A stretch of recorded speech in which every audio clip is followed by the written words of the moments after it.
Hey, what's going on YouTube? Salty Texas here, product review time. And we're going to be reviewing this Stoner urethane mold release.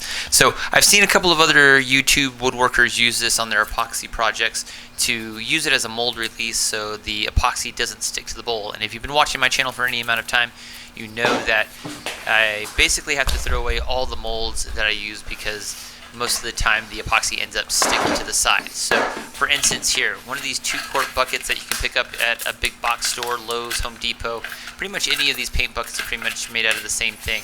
So this is layers of epoxy inside of a mold, and obviously you can't get it out, so what you have to end up doing is cutting the lip, attaching a waste block, and taking it off with the lathe. So what we're going to do here is test it out on some epoxy. I've never used this product before. There are literally hundreds of product reviews for this product, and this is going to be mine. So all we're doing here is mixing up about 48 ounces of resin for a project that we're going to do, and we're just going to take one of our 2.5-quart buckets and we're going to spray the hell out of it with this mold release. And I was not stingy at all. I used a copious amount. Make sure to wear a respirator because you will inhale some fumes. So all I ended up doing was going ahead and pouring the epoxy in there. We're going to put it in the pressure pot for 4.5 hours, and then we're going to see just how easy it is for it to release after it sets and cures. So 4.5 hours later, actually this is about 24 hours later, you can see here it's already detaching. I'm just having to work the sides of the edges here, and that wasn't going exactly the way that I needed it to, so all I did was go ahead and take a little bit of the mallet, work the sides a little bit, came off a little bit easier.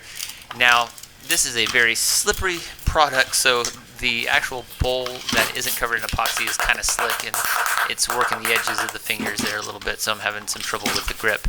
So then I took a note from Pole Barn Productions and used the air hose to kind of open up some of these pieces that haven't technically adhesed, but they're sticking a little bit more than I want them to.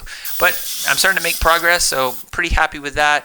It's just taking a lot more effort than I initially thought it would. So I keep on doing this for a couple more minutes, and then I eventually get sick of that, and then try just to push down on it to get it released, and that's not coming out. So I'm having to go to the floor, put that on the ground, give it a good whack, and 2-3 good whacks later, it actually comes out, and we saved the mold and the bucket. So there's the bucket. You can kind of see the shine from the leftover mold release that's on there. The epoxy looks absolutely fine. It's got this slick slime on it that's kind of slippery, but overall the product does work.